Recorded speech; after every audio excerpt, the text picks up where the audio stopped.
Good evening, everybody. Time being 6:30, I'd like to call this meeting to order.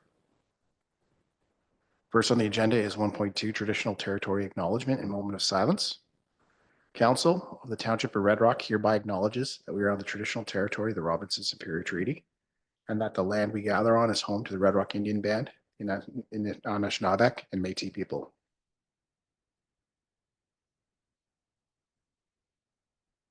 Thank you. Administration advises that there are no additions to the agenda. Do any members of council wish to make amendments to the agenda? I see none. Can I have a mover and seconder for a motion to approve agenda as presented? By E.B. and Smith. All in favor? Motion is carried.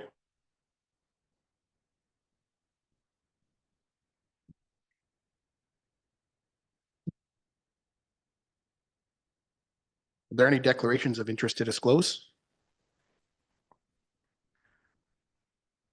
I see none.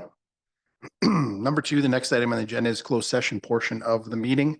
May I have a mover and seconder to go into closed session under the authorities as printed in the agenda? Smith and Eby. All in favor? Motion is carried. So be resolved that we're going to move into camera at 6:31 p.m.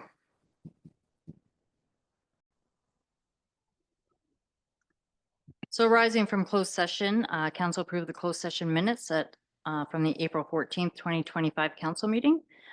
We did not complete in-camera sessions, so we will be going back in. We did discuss identifiable individual in closed sessions. So tonight we have Silvio De Gregorio here from Bruno's Contracting up for an update on the proposed development site. So welcome. Thank you. Thank you for inviting me.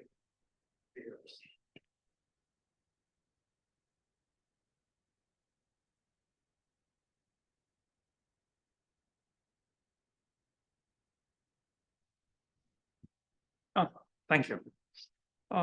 Thank you for inviting me to be here this evening. I want to start off, first of all, with just a bit of an update, a bit of history, and where we are right now. As you may recall, we had originally purchased the land from the municipality of Red Rock that lies between the old railroad, the old CN railroad tracks, and the lakeshore. That part of the development would have required a pump house for or a sewer lift station, whatever we want to call it, for those lower lots.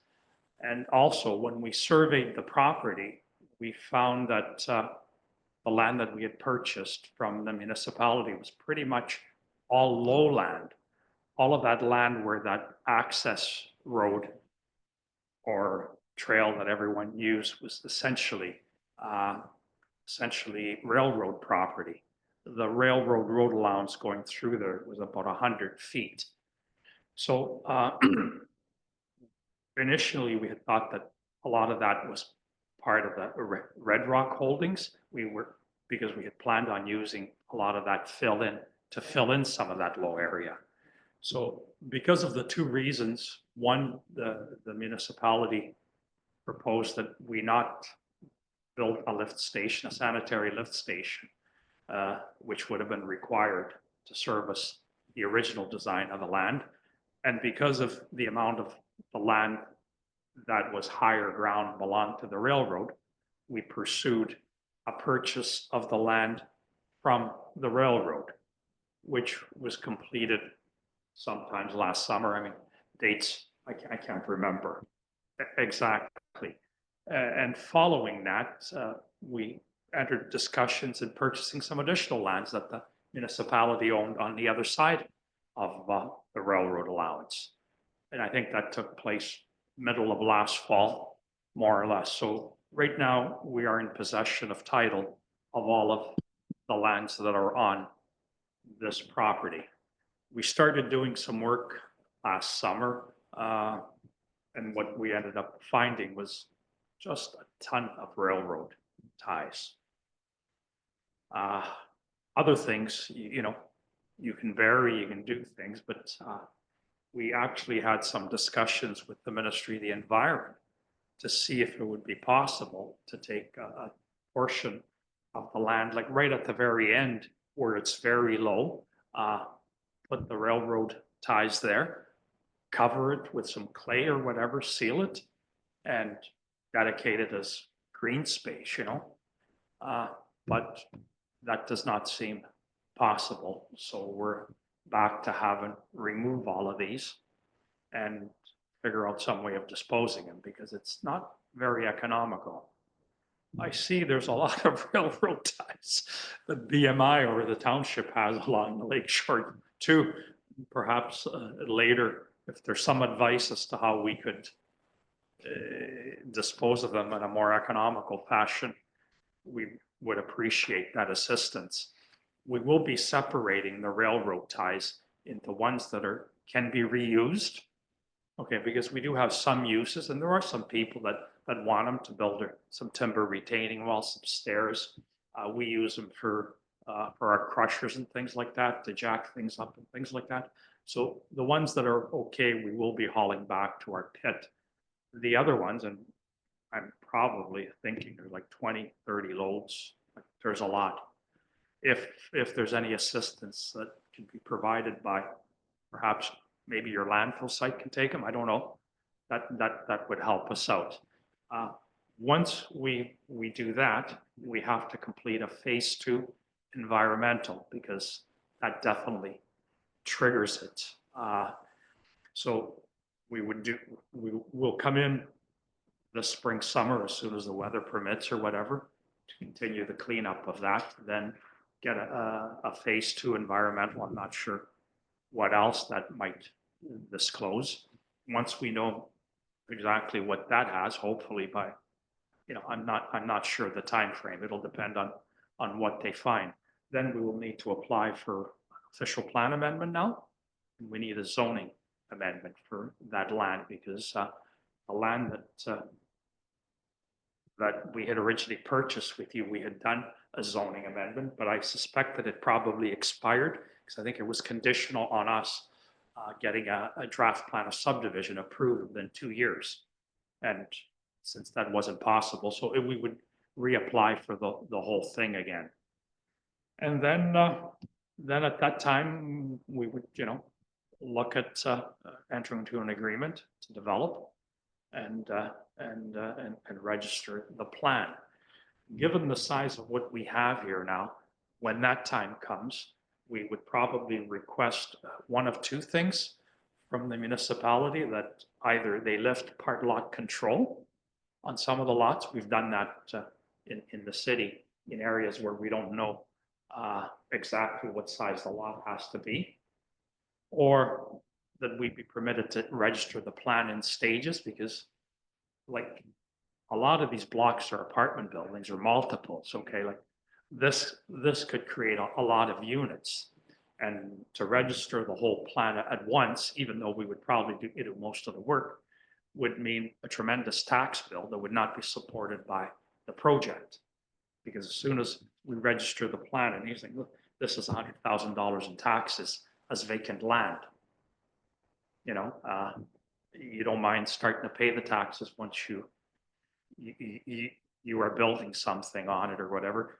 And plus the absorption rate here is really debatable. I mean, I'm not sure what the market could absorb in an annual for single family and multiple. So I would see, because this here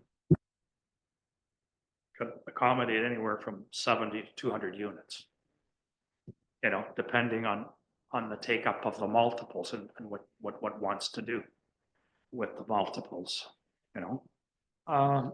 So from that perspective, the original agreement that we had on that other piece involved the municipality building a lift station and the municipality bringing the sewer and water across the road. So the lift station would no longer be required because the design that we have will eliminate it it'll eliminate it. Not all of these lots will be able to be on a sewer system, on a gravity flow. Some of these lots, if you take a look at the cul-de-sac heading towards the lake, we will have to make them larger because there's like 12 feet of grade difference between the final grade elevation and the road, and you just can't get the sewer up. So what we would do for 4 or 5 of those lots, they would be municipal water and septic. Okay, the rest of them, depending where the individuals would build, they could either flow by gravity if they were close enough to the road. They choose to go further back, they would have to put their own lift station in their house, and those are pretty simple pumps. I have one at my house. I'm on a septic field, and there's a pump that pumps it out up. You know, anybody that's on a septic field that doesn't totally flow by gravity, so those are not, you know, but at least it saves the municipality's cost of building the lift station and the ongoing maintenance. Yeah, so all that would be required by the municipalities, again, just to bring the sewer and water across the road, and we would take the rest of it. That is all I have to say. I'm here to answer questions and anything that council may wish to delve into. Great. Well, thanks again for coming. Do you have any questions? Councillor Brand? Just a quick question. You said there's several of the lots that'll have multi-units. Probably most of the multis will be in that cul-de-sac going up. This way here? No, those are these right here, possibly, this could be a multiple. Okay. The first one would be a multiple overlooking the lake. Yeah. This definitely would be because there's a gas. Just gonna that ask runs about that, across yeah, there. yeah. So parking lot would have to go there and the building somewhere else. And these, you know, in some of the big, you know, Okay. it really depends on the take up, because those are all big lots, but Yeah. those could all be multiple. Okay. But we would, when we go to a final design, depending on the uptake, and things like that. So this is why I said, like, all of those lots right now are sized for all. They don't need to be. We'll see with the take up, and that's where also part lot control, lifting part lot control would help, because as like what we've done in Papoon is we've got big blocks when we build the townhomes. Because now you know exactly where the partition is. It's part lots control. We just register the plan. It doesn't have to go through all the approval process for plan of subdivision, you know.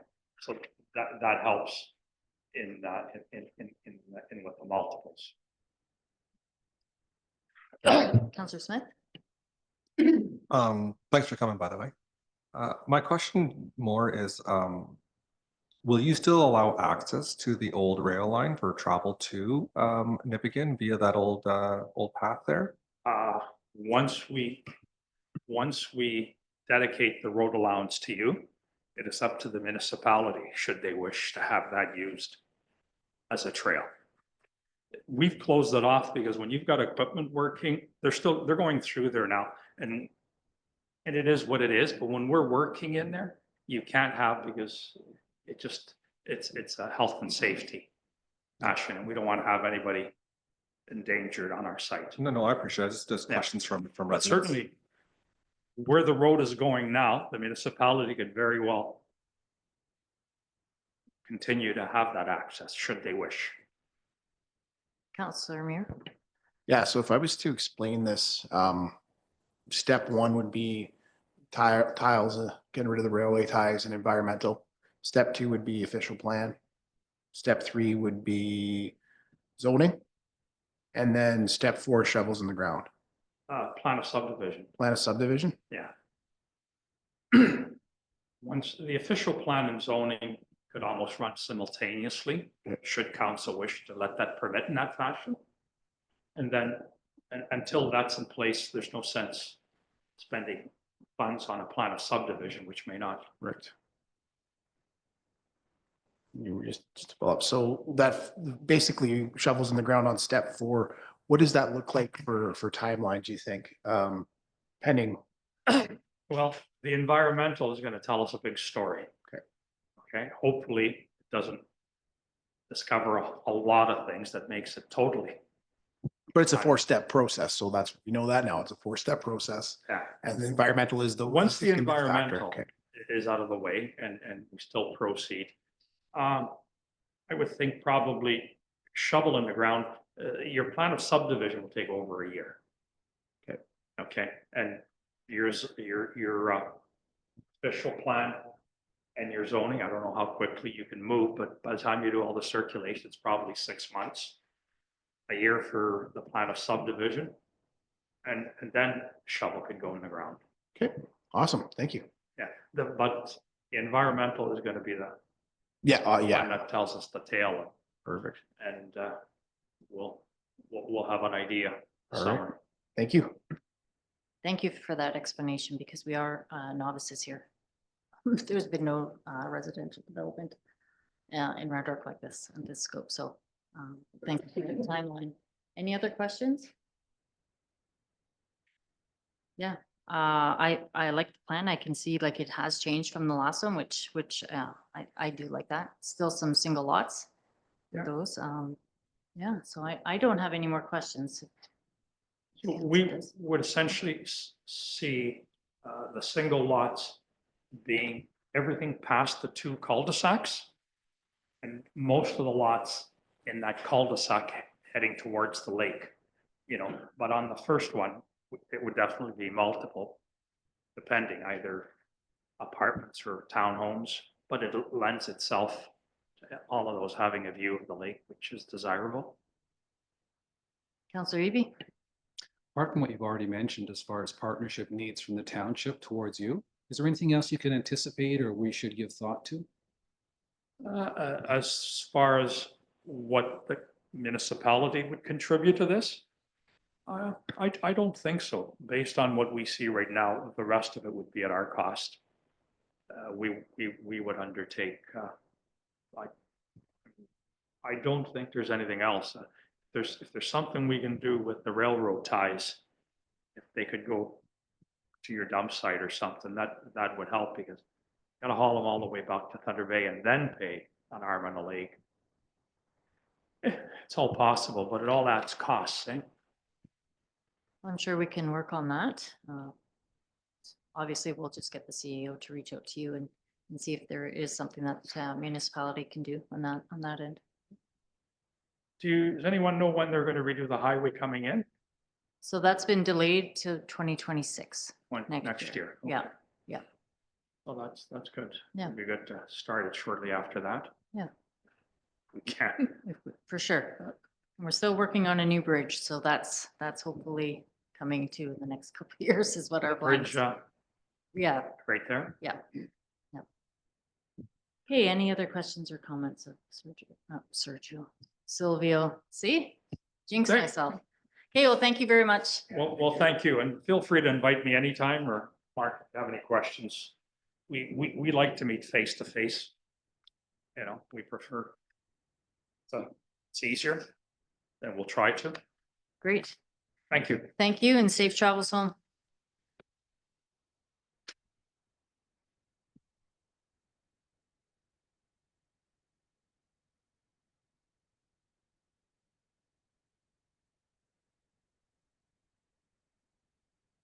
Good night.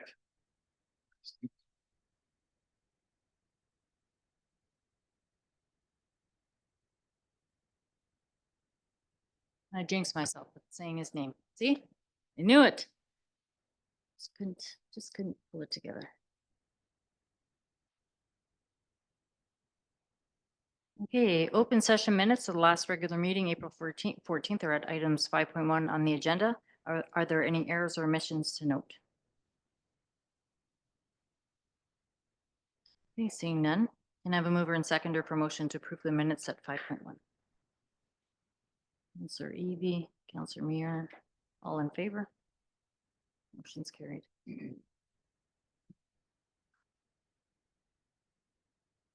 Okay, we have no resolutions from other municipalities. Okay, next item 6.2, information purposes regarding the minutes from the Nipigon OPP Detachment Board meeting on February 20th.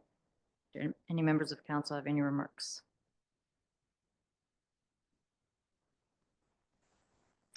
Councillor Muir? Yeah, just so, just to note, we're just getting, the detachment board's just getting started out again, so there's gonna be a few kinks. We're still working things out as we go. It's been many, many years, so, but it's going very well and all the municipalities are working well together, so. And then with the band as well, and the band as well. So it's going well, but just so you know, when you do get the meeting minutes, it's on a steady takeoff now, so. Thanks for that. Okay, item 6.3, information purposes regarding the Red Rock. So I'm on the right one. Summary report from the Nipigon OPP detachment. Any questions or remarks? Summary report? No, okay. Councillor Muir? Yeah, if you notice and you've gone through this, one comment that keeps coming out is that we're extremely lucky in this area. Our police are very active and we have a good complement of police officers and crime rate is under control. So maybe just to clarify, if somebody was looking at these online, they're going to say, well, because, you know, it's covering Nipigon Red Rock area, right? But in the bottom corner here, it says areas and then Red Rock. Like, so these are Red Rock stats? Like if somebody was to question or they're looking online? Yeah, so if you're looking online, these should all be broken down.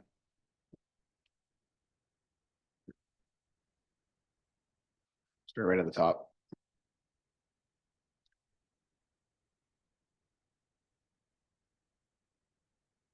Oh, the areas, yes, okay, yes, I will bring that up.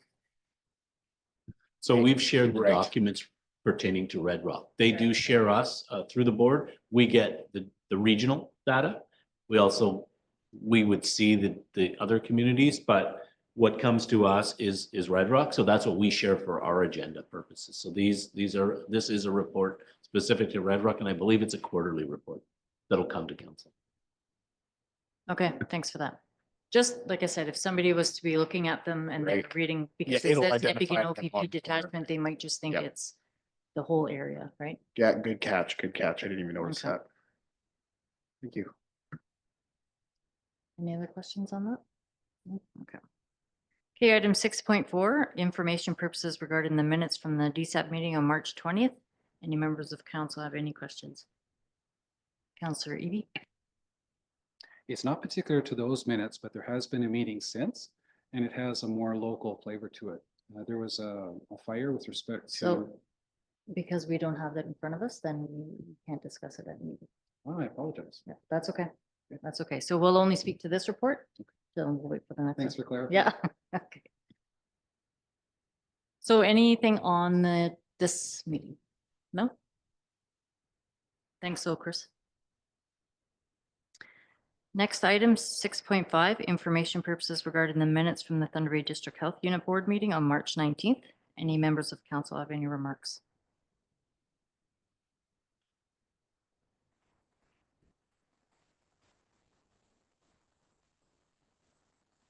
None? Okay.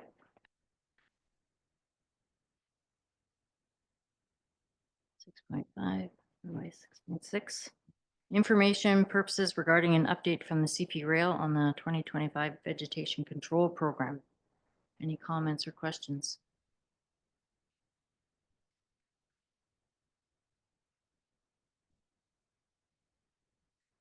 The only thing I noted in here is that previous they used to say what the pesticide or herbicide was, and now they've removed that because I think they were getting a lot of complaints on that. I don't know if anybody else noticed that or did I miss it on here? I think the wording they've used now, and when I read it, was that it's an acceptable pesticide, herbicide. So that's kind of the wording they've got in this document now. Yeah, okay. Okay. Any other questions or comments on that?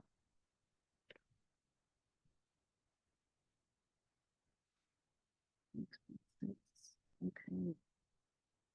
6.7, information purposes regarding Canada Day funding from the Canadian Heritage Fund. Do members of council have any remarks? Councillor Smith. This is more than we've gotten previously, isn't it? It is about $500 more. Yeah. Yeah, So that's not- good for Not us. exactly sure why, but I did have a look back at 2024 and it was 19, I think it was actually 1920, I think to be exact. So it is more, yes. Great. That's good. Okay, no other comments on that? Okay, 6.8, information purposes regarding the agenda from the NOMA conference that took place in Thunder Bay from April 23rd to the 25th. Any remarks? Councillor Smith. I just want to say, I liked it. I like the theme of this year being innovation. I think some of the topics were, kind of on point where they really kind of started talking about, of course, AI and how it can benefit the townships and everything else. Even how MPAC is utilizing AI as well. I think there were really good conversations happening. Councillor Eby. It was really helpful to have that opportunity to sit with so many diverse municipal leaders across the province. And 3 of the speakers were student counselors from our North Shore, so from Marathon and such. And they came in as they'd been learning about civics and getting involved in their community and the next generation of leaders. Some of the councils had created student counselor positions, and I know you and I had talked about this, and that was going to be brought forth for consideration, if that's something that we might adopt here. And it's coming up, so I probably shouldn't talk about it. Thank you. Did you have a comment No, at all? Okay. no, I was just going to say that it is coming as a part of discussion, but I think we got that. Yeah, and then also that Mayor Wendy Landry has stepped down as the NOMA president. She'll be past president, and Mayor Rick Dumas from Marathon is now the president of NOMA. So we look forward to Rick representing all of us. And he's a well-spoken guy and doesn't mind getting into the fight. So I'm sure he'll do a great job. Okay, next item 6.9, information purposes regarding the second quarter OMPF funding from the Ministry of Finance. Do any members of council have any remarks?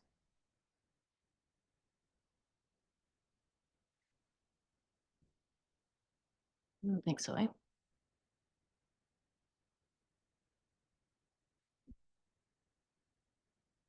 Okay. No reports from committees, boards, or agencies. 8.1, report on administrative activities. So that is the CAO.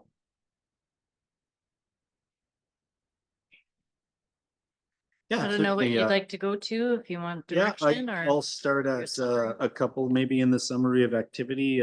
If we start about 5 down just on the budget.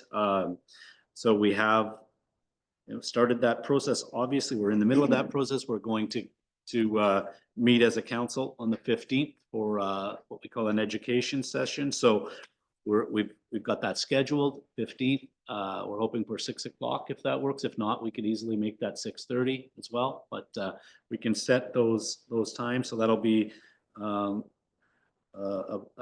council meeting, closed session. It'll be an education session around budget. We'll have a sample or a draft budget out to council the Monday prior. Okay, that's our goal. If we can get it out to Friday, we will. We're still working on that. But we have some final meetings coming up this week, and we should be able to present that and then have those discussions and then bring it back for a community presentation on the, I believe it's the 20th, our next open session council meeting. So we'll go from there. I think we touched in on the NOMA conference. We highlighted that. As a control group, emergency management control group, Township of Red Rock attended a tabletop exercise last week at Nipissing District Memorial Hospital. So they're always good learning exercises. So that was myself, Samantha Cameron as alternate CEMC. as well as Whitney O'Dall as the communications person for that control group. So it was a very good session. That was something that we have to do. It's compliance piece with CEMC. It's also great to do them just to stay sharp on what needs to be done. So that was a good session. Community budget engagement session. Deputy Clerk and I had that session last, I believe it was Thursday, maybe. We had a 6-hour community engagement session. We were visited by 8 members of the community. I guess really, if you look at it, there was 5 members because 2 were brand new to town and just came in to say hello. More because it's a gentleman that's from Scriber, so he wanted to come and say hello. And somebody else just popped in just to say, hey, you guys are doing a great job, and kudos to you for engaging the community. So didn't really have much input, but so really 5 to 8 people that took the time to come out. We ended up gathering some feedback, and I think the process went as well as it could. We'd obviously like to see more engagement, but that's what we got. So in a nutshell, probably five people. A lot of them did take advantage of staying for a long period of time to be able to have those discussions then. So but that's the update from that session. So we'll go to the attachment at the end on the fourth quarter budget variance report for our operating budget. We can field any questions on that.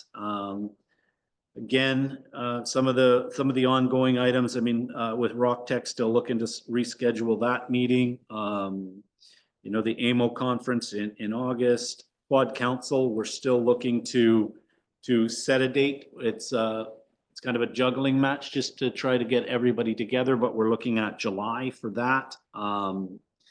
Student counselor, it was brought to my attention from the meeting from a couple of different counselors, both Counselor Smith and Counselor Eby wanted to discuss that. I can leave the floor open to you if you wanted to provide some input, and then kind of give my thought on it. Is I think it works for Marathon. I know it's been a struggle for other communities. I think it works very well in Marathon based on the fact that they do have a teacher, a high school teacher who leads that process. And they're very successful. I know I've worked in other communities and spoke to other communities where there's no engagement at all. It's very hard to get the students. Saying that, I would think at this stage of where we are, especially in the school year, it might be something we wanted to put into, if that was the will of council, to put that, at least that message out there. And it may be something you want to look at, say, in the future, or say, you know, we're getting close to the end of a term here as council. So, but certainly it might not be the best timing right now, but that doesn't mean that, that when school comes back in September, October, that time is a little different. Counselor Smith. No, I appreciate that. Appreciate your input. Again, you know, the reason why I brought it forward was, you know, when we're sitting at NOMA listening to the students speak, I thought it was really refreshing and nice to see student engagement. It gave the students the ability to raise their own concerns. One student was trying to, you know, find ways to bring money to the school for trips because of where they're located. It's a lot of money. So it's nice to kind of get that other perspective, but at the same time, you know, get the younger generation involved in, you know, local politics and things of that nature. So I do agree, you know, right before the end of the school year, it is not exactly the best of times, but you know, it was more my goal to bring awareness of it, and maybe we can have this as a future discussion, to keep it on a future business or something like that. Maybe, you know, if we want to wait until September this year, or wait until after, you know, the term is done. But again, I just thought it'd be a good idea to bring it forward. Counselor Eby. Yeah, to compliment Councillor Smith, I think what we're looking at is, I was thinking, was this time is to our advantage because it gives us a chance to research and see what's been done elsewhere and what's working, a chance to do engagement with our community partners, specifically the school, and then also a chance to look at drafting some possibilities for consideration. So it's not something to be done in a few weeks, but it gives us time to consider it for the next term potentially, but to see what's possible. Is there an appetite by this council, I think is the question for today. Councillor Muir. Yeah, I think it's a great idea. Definitely September gives us time too, but I definitely think before we put a lot of time in it, maybe get some information out to the school, because if the locals and I don't know how many kids we have locally in the high school right now. I don't think there's too many. Maybe 20 kids total. And so what is the age? The grade 12, is there a mandatory age for that they had there? I'm not too sure, and I think with the guidance or the direction of council, we can certainly start looking at it. Maybe speak to speak to the other communities. Marathon would be a great place to start. I know, like I said, I know following other communities in the last little bit, they've tried, and I think we're unsuccessful, some of them. But we could certainly reach out to other communities, see what their policies are around this, and then start an engagement process. I mean, that engagement process in September, might lead to the next council anyway, right, at this point, but we could at least look into it for sure. Councillor Brand. Wonder if we might be in touch with the guidance counselor to see if they would be able to see if there's any interest of the students, you know, come September. That'd be certainly where I would start for sure with the guidance counselor. Councillor Smith. My second question. You know, further to what everyone else was saying too, is again, I do have a child in the high school, and I do know that they actually have a civics and politics class right now too. So I think there may be some appetite. I'm not, my kid didn't really enjoy it, but others might. Okay. Yeah, so I think we can take that direction and at least engage with through the high school with the guidance counselor and other communities for September and look at that. We'll take notes on that for sure. The next one is a new funding model that's out now. It's the health and water safety stream. So it came out just before the writ dropped on the provincial election, and then it was pulled back. So what this is we're looking for direction from council. And I know the direction of council, and we're going to discuss this at length over the next little bit around budget and what our direction is. But what this is a funding model out for water and sewer, water and wastewater, around exactly that, the safety stream. It's, I believe, you'd have a municipal portion of about 30%. So again, it's that competitive process. You know, do we want to look at more water and sewer projects? You know, the one that comes to mind again could possibly be our water tower. It needs some work around compliance, but we'd have to have the willingness of council, because I mean, for example, if you had $1 million project, I mean, $300,000 is yours, right? So we want to bring that to council's attention, and I'm just using arbitrary numbers there, but with the deadline approaching and discussions coming on the direction of council, I just wanted to advise council that there is, that's how, I mean, funding comes out in these models, right? We do have some needs around water, wastewater. I would think the number one need we would have around some compliance would be on our water tower. And we could bring back a report to council next meeting and still meet the deadline, but this would at least give us the chance to do some work on the study and not press the button until, you know, after the next council meeting. So the other thing with this funding model is it's stackable, which means that you could have a $1 million project, and it's easy to use that number. And if you had $300,000 in your Ontario Community Infrastructure Fund, for example, you could stack that, which means, I mean, it would be zero cost, or I mean, it's not zero cost because you could always spend that OSIF money somewhere else, but you could earmark it to that project. So it's one of those windows that, you know, it's how the government funds projects. This is water, wastewater. We have a need. I would deem our most specific need right now some safety aspects or some compliance aspects of our water tower. So we could, at least with the direction, look at it and bring it back to you next meeting. Councillor Muir. Yeah, definitely. I think about infrastructure, I think if we don't have a water tower, we don't have water. So for me, that I'm in full favor of that. I definitely look at that as definitely a mandatory thing that we would need to have. It's yeah, so I like that idea, Mark. And then the stackable part is beautiful too. So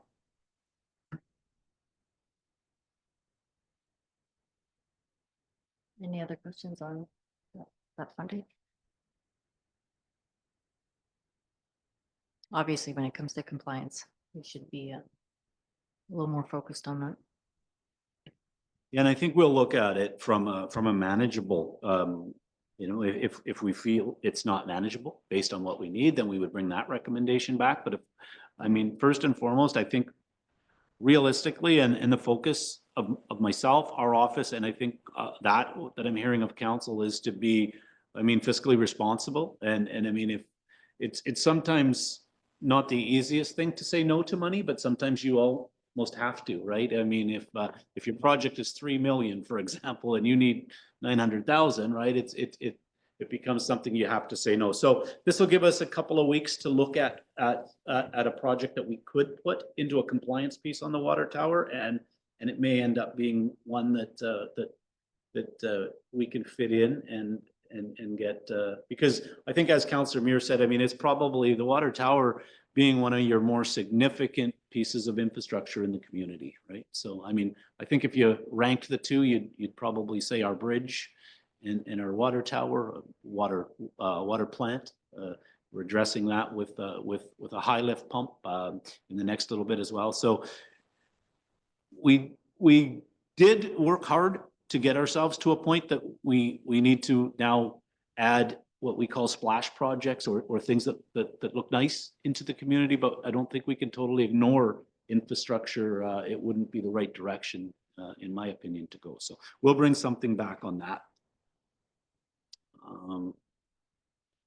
Municipal website upgrades. So this is, we've had our first and inaugural meeting, kind of group meeting on that. So what we're looking to do with that again is bring that on a timeline of hopefully late August, early September for a new website. It'll be exciting. We're looking to tie in, you know, this is the time to tie in my opinion, you know, electronic agendas into the fold, right? So the app, you know, a township app that works, you know, similar to what we have with, slipping my mind, but our emergency Code Red, similar to Code Red, but something that might kind of expand and be able to capture a lot of what we want, right? And I mean, AI, the discussion, you know, at the last meeting, right? Where you go with AI. Do you get there yet? I did some kind of research around probably, you know, 7 to 10 websites. It's I don't know if it's there yet, where you see that on the municipal websites, but it's coming, right? So we keep those kind of things in our mind. We work closely with Shout. I think the initial meeting, I think is what it was advertised. I think we're going to work with a good company that puts a good product, and we'll continue to focus again on the upgrades on the agenda, you know, tying that electronic agenda, the apps, you know, any enhancements that we can get, whether it's an enhanced search engine or it's you know, AI component, but we'll continue to work close on trying to develop the best website we possibly can. So that's been a focus. So I mean, is council, you know, I mean, when you talk electronic agendas, apps, AI, bringing everything up to speed. So for the user, for example, I mean, and it's never easy to look on our website, let's be honest, right? But somebody wanted to see the minutes, somebody wanted to see a policy, we could have it all there based on the electronic agenda. It's a simple transfer. I believe it's a company called iCompass that most communities use. It's a Canadian company out of Vancouver. You know, they're subsidiary companies. It's hard a lot of times to break it down. Sometimes you have a Canadian company that may have a parent in the States, right? But generally speaking, it's iCompass. It's out of Vancouver. That's who we would tie in. That's where you see a lot of our regional municipalities, a lot of boards in our area use this. So it's a very friendly and iCompass, when you look at it, it's what they call the most friendly for the smaller communities. So it's a pretty good system. So that's what somebody in the office who's very techie tells me anyway. But I've used it before for sure. We used iCompass at a lot of. So it's a good program. So the federal election update. No change in our area. I guess no change provincially as well. So Minister Haidu is our MP for Thunder Bay Superior North. We sent her a congratulatory letter from the township. Mayor Robinson took care of that right away, so that's good. And that's again no change. Question period. So again, the direction of council was to look at this. If you look at the big picture of changing your full on procedural bylaw, it's a bit of a process, but with the direction of council, we've done it before with electronic agendas, we can certainly bring this back as a discussion or as an addition to our agenda, and we can start that right away if that's the direction of council. Again, I would say we would want to look at some parameters around that. I mean, the mayor is the chair of the meeting. Those questions, can be filtered through, I think, through the mayor, right? The mayor can always direct those questions where they have to go. But again, it's a question that comes from the audience. I mean, we don't have a massive audience here today by any means, but it's a question that could come related to the agenda, and it necessarily doesn't always get that person an answer that evening. Sometimes the best answer is, the mayor or council will direct the CAO to get back and bring that back. So I think we can easily implement something. And I mean, I just called it question period. I know Councillor Eby had a fancier discussion piece on that, but and it would fit kind of near the end of the agenda usually, right? So we could easily bring a sample back for next meeting, and just make a note that we're going to do that with direction of council, and we can bring something like that back if that's what council wants. Yeah, I think council's in favor of that. And again, we would have to amend the meeting bylaw or meeting procedure to add that into our agenda now. Correct. And I mean, really and truly, it's something that we really have to do. We really have to look at the whole procedural bylaw, really. I think it's time. But this, we can jot this change down with direction. We can make a note of it, and we can bring it back with a full, because I think it needs more change than that. There's some duplicate information, for example. It really needs the time, the ability to sit and do it, and I think that's a commitment we can make. But in saying that, we can easily alter to get this as a transparent piece, so that it does give somebody in the community a voice if that's what they so desire. Okay. So I just want to say that my expectation is like September, October for this, just because we know June is coming up and then you have vacation, and if we're going to do it, we might as well do it right and just get it that way, right? We only have one meeting in July, one in August, so Okay. I think that's acceptable, right? Yeah, okay. Well, I mean, we want to move forward with it, but it's not like we're expecting it in July or right? Because we need to pass a few other things. So. Yeah, okay. I mean, as long as there's a time frame, we can use Yeah. September easily as a time frame to bring that back as something that's changed, and that will give us time to. I mean, if we wanted to, I mean, let the public or I mean, maybe that will if you give somebody an update that's happening on our agenda, it'll show a transparency piece or more of a transparency piece, and it'll also maybe give somebody the initiative to attend a council meeting. So that's fine. We can bring that in around that time frame for sure. Yeah, just, maybe I just didn't word it properly, like have it implemented for September. Right? So we have some time to work on that. The last two, is a kind of request from Councillor Smith, Councillor Eby. Councillor Smith had a question on Phragmites. I'm not sure if you wanted to speak to that.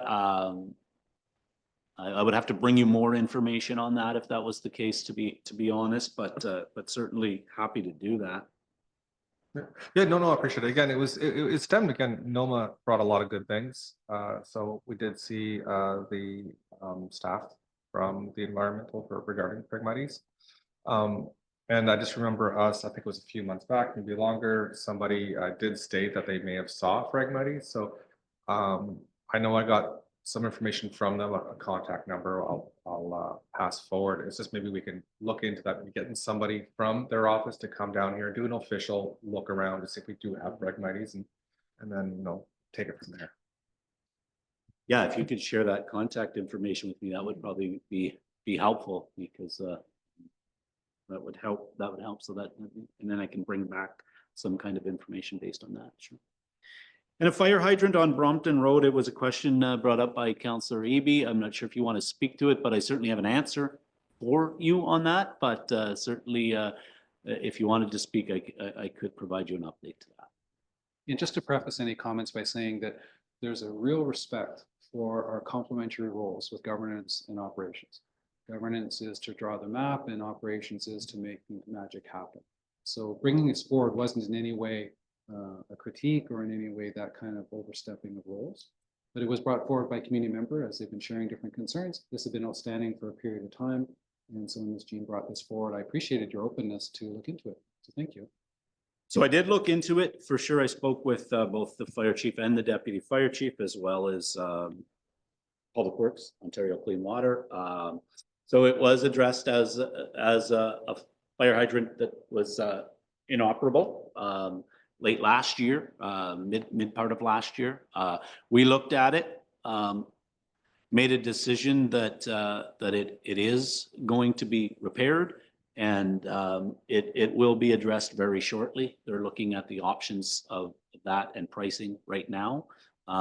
It was deemed to leave it through the winter months, based on the fact that the proximity of the adjacent fire hydrants, in their opinion, and their assessment, did not pose a major.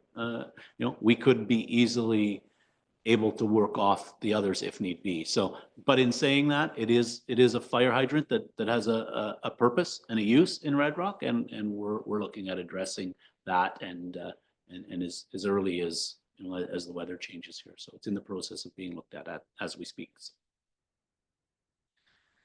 And then finally, so what we have is the operating budget variance report. So this is your budget variance for fourth quarter 2024, and it deals with operating our operating budget only. So as we look through, and if you follow along, you see your revenues on the front page, right? So the second column in is our budgeted based on operating. So what we have to remember in here is we've taken the approach of pulling out capital, as well as pulling out any funding that is directly related to capital. So your OSIFs, your OMPFs, because those numbers don't flow through generally through your operating. So what our plan is for 2025, and it's something you have to implement annually, is to bring the budget, the capital portion back as well. So we'll see capital coming in our budget 2025 session next week. So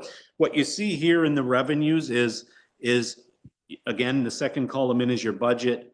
Your first column is your year to date, which is the final quarter. So that's 2024's story. And then you'll see your variance. So each segment is how we report. The documents are set up this way for your financial information returns. So what you see is, for example, a 6.21% variance in this case. So it means, our revenues exceeded what we budgeted for by 6%.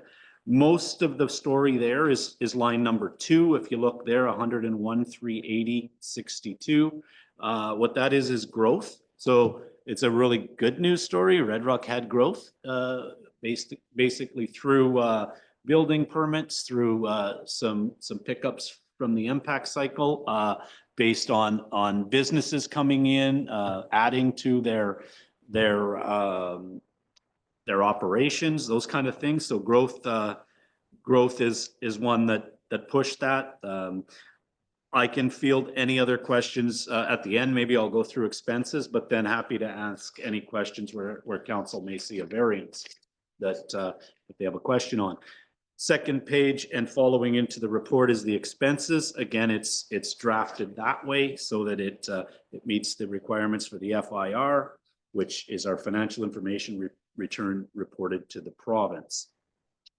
What you can see is again, in line 2, your budget amounts for operating, your year to date. So what you can see here is we had a variance where we spent on our total expenses, $63,000 more than what we actually budgeted for in operating. So it's a minuscule, in my opinion, 1.78% of your variance. Most of that is eaten up with unexpected. I mean, you look at a capital budget, or sorry, you look at an operating budget, and you take a best case guess of what's going to happen in 12 months. Prime example there, some of the driving factors there would be, for example, your garbage truck breaking down, and you know, I mean, you got to put $10,000 into your truck, or the truck the repairs to, say, one of your bigger vehicles, things like that.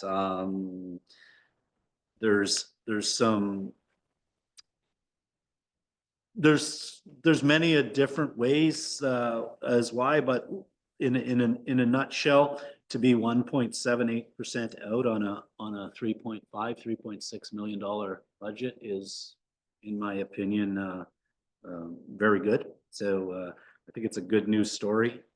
Some of I can certainly answer any questions that council may have based on some variances. As you can see, some may show a variance that shows, hey, we're kind of a little off in this category, and others, and then it all kind of balances out in the end. But if there's any direct questions, I can certainly do my best to answer them now.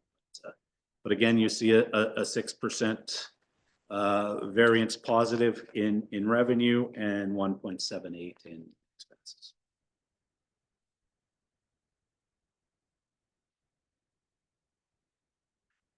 Councillor Smith? I like the budget. I like the variance. I think I agree. The 1.78% is not much. My question more is like you mentioned, the public works water treatment, they went fairly over. Was that due to again, emergencies or fixes?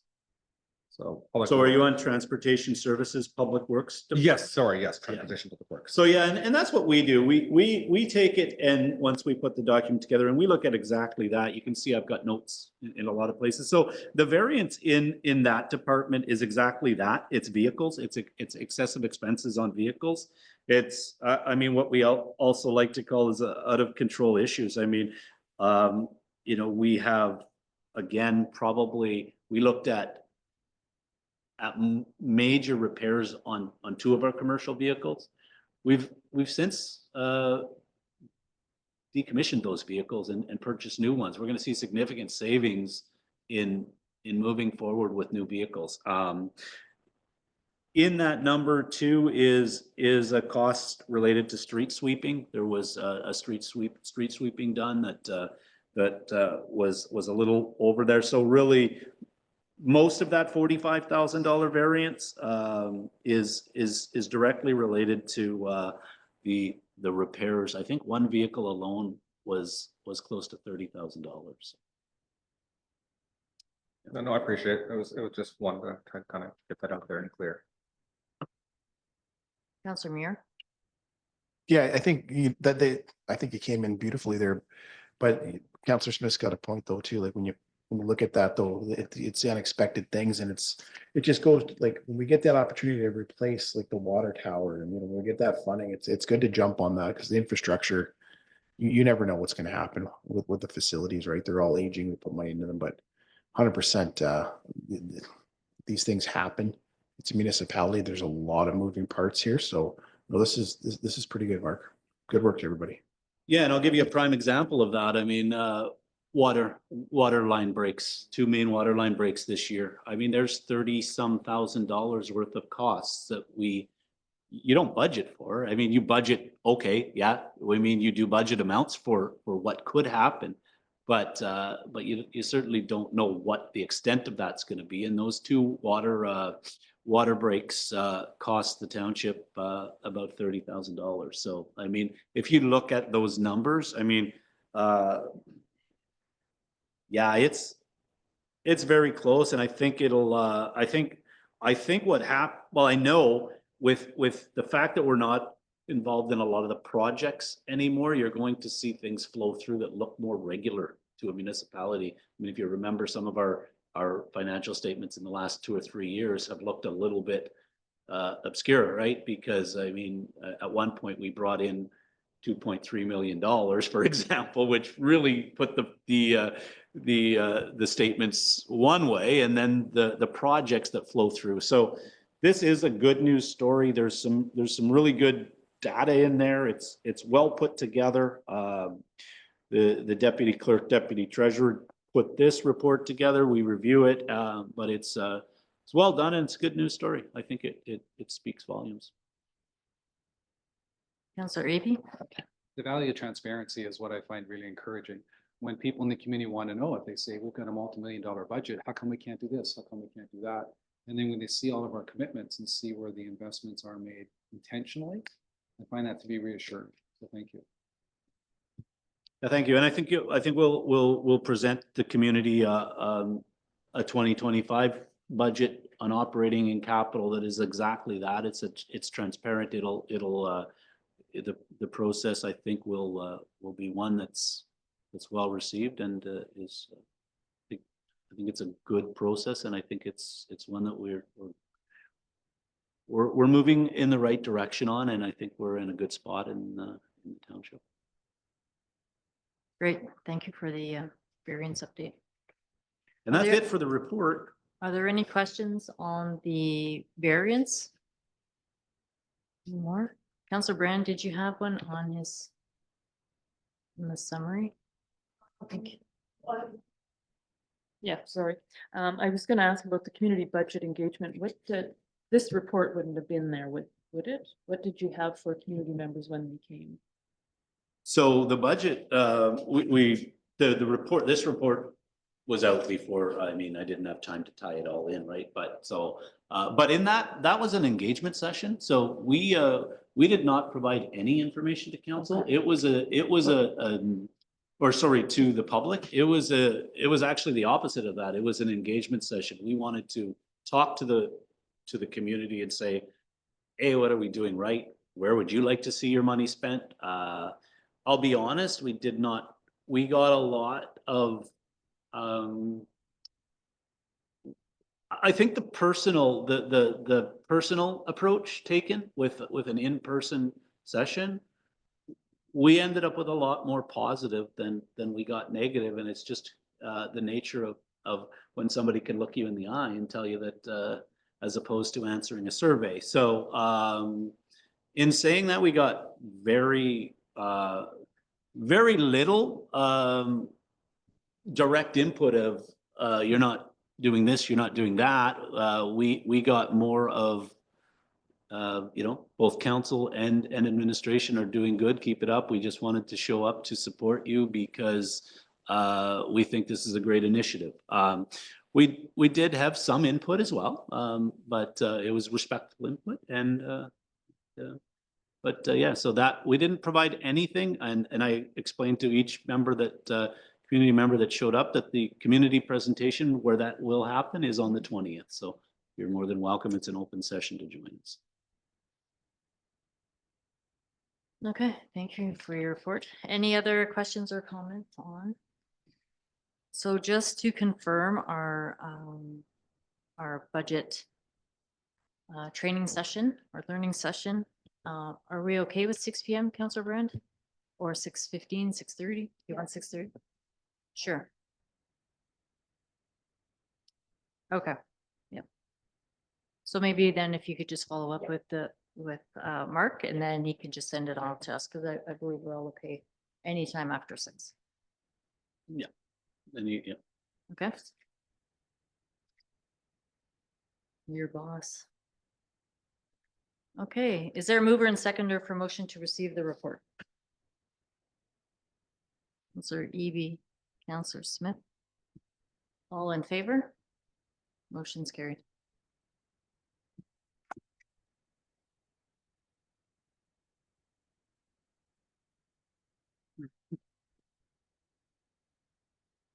Okay, next up.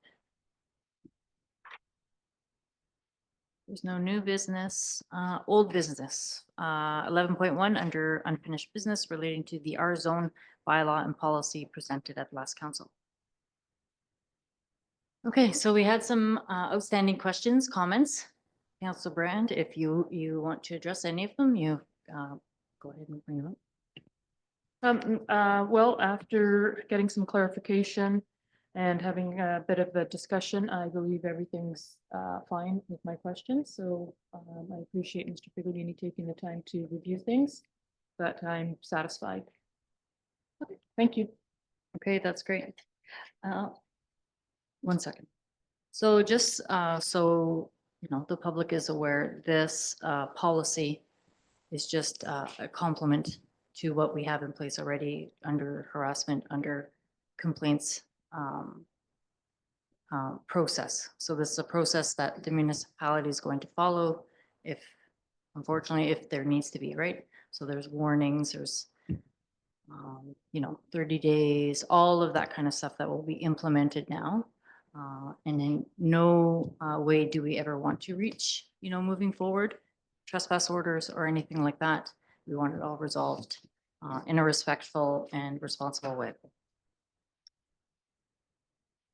Okay, Councillor Smith. Thank you.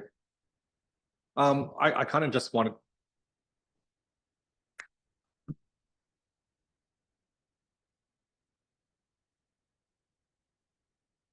So I'm going to pass the chair over to Councillor Muir. And I have to leave, unfortunately.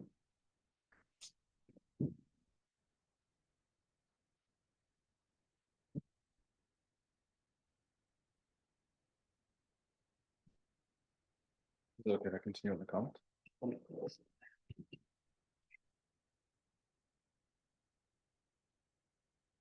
Proceed, Councillor Smith. With a question, comment? Comment. You know, I just wanted to say, you know, again, I really fully kind of support the R zone policy. You know, it's about making sure the township employees as well as the public are kind of treated with respect.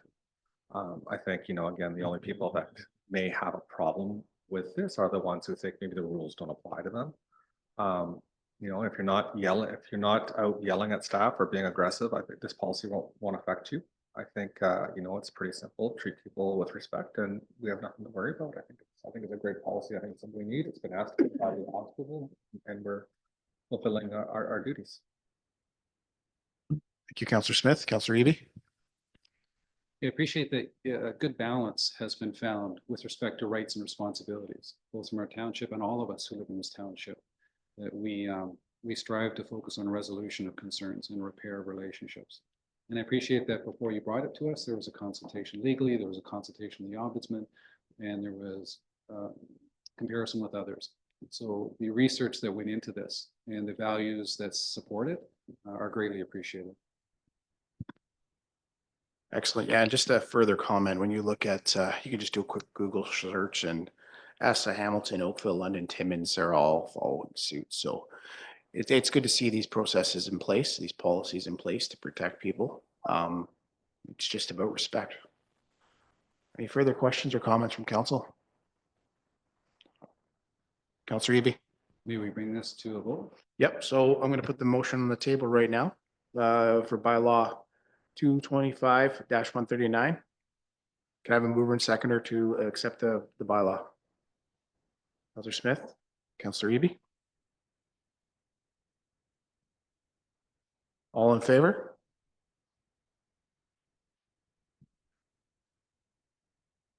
Everyone's in favor.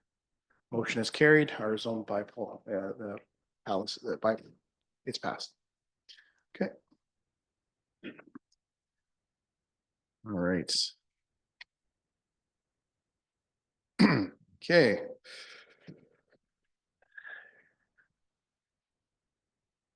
Okay, 11.2. So the next item is 11.2 under unfinished business relating to the request from Councillor Eby at the last meeting of council. Are there any updates on this? Yes, you can proceed. I appreciate what CEO Fiblamini has spoken of earlier about an engagement approach to transparency with the budget and such. So we've been sitting with people and having coffee and listening to what their pressure points are, what their aspirations are for our community. Want to be careful that there was clarity on what's operations, again, what's governance, so that there wasn't a misstep or an encroaching upon the operations. Because as we saw in the budget, operations is going very well. But one of the themes that kept coming up was with respect to, and that's why I mentioned this, it was roles and responsibilities, because one particular theme that kept coming up from multiple people was with respect to the restocking of the fish in our bay and how that impacts upon quality of life, our land-based culture, our recreation, and the provision of healthy food. So when that came up, that's where I had communicated with CEO Fiblamini, with Mayor Robinson, to make sure that, is this something that's already in place? Is there engagement with the appropriate bodies? Is there inclusiveness with respect to Fish and Game and other parties? And I was informed that there is, but more would be welcomed. And so based upon those conversations, I did then engage with Chico Jean, Marcel Jean, and Monty Kerr to see what they had been doing and what their previous meetings had been with the MNR. I met with the local MNR in Nipigon to clarify how they were perceiving some of our aspirations. Went down to the Dorian Fish Hatchery and met with the management and staff there to see the new upgrades and again to see their perspectives. And then was provided with the contact person to have a more formal conversation, and that was with Bruce Mighton. And Bruce's role is with he's the lake manager of the Upper Great Lakes Management Unit of the MNR. And so he's the person who's involved with his team in making the decisions around stocking. And so when we inquired with him, is it possible to have an in-person meeting to gain some clarity as to the strategies in place that affect our region? What is their evaluation processes and what is their feedback loop for effectiveness? And what is the consultation process? So again, we're going with curiosity and obviously desires, but first we're seeking to understand what the MNR does in our area and would they be open to amending or enhancing so that we can bring back some of what used to be here. They very much are interested in that, in having those conversations with us. So thankfully, Mr. Jean and Mr. Kerr are going to join me on Thursday, May the 15th, and we'll meet in person in Thunder Bay with Mr. Mighton and his team. Again, just starting the exploratory conversations. When it comes to anything that has traction for operations, we will be in contact. But right now, we just wanted to have some in-person meetings to see if it can gain more traction. So I appreciate the openness to do so and the community's energy to shift and make sure that all those things we hold dear here are being not only protected but enhanced. Yeah, and I guess I would only ask if there's any direction of me or if this item remains unfinished or basically we're going to handle this internally. You're going to have that meeting, and then if there's anything for me to do, or do we want to carry this discussion as an agenda item? Yeah, it would seem appropriate to make sure that everybody is involved. I don't know the timeline as far as how long it will take to gather information. I'm assuming there'll be more than one meeting, but no commitments will be made, no action will be taken without consultation with the council and collaboration with them. Okay, so and it's directly based on the restocking? Is that the general discussion? Yes. Okay, so maybe we can carry it over as that, right? Because I mean, instead of the roles and responsibilities of council and CAO, maybe that we'll just carry it over as, Be specific. yeah, be specific to restocking and go. And good luck, because I know I've exhausted some time over that, and and certainly happy to assist from the admin level if there's anything that we can do. So we'll carry that as that item. Okay, so we'll put that on the standing. Good luck. Hopefully we get some traction there too. Hopefully there's some traction. Good work, Councillor Eby. Okay, so as of right now, we are done with the agenda, so we will be heading back in a closed session. We did not finish the first time around. So the time being 8:15, our open session agenda is completed. So could I have a mover and seconder to move back into camera, please? Councillor Eby, Councillor Smith. All in favor? Okay, so time being 8:15, we will move back into camera. Thanks, everybody.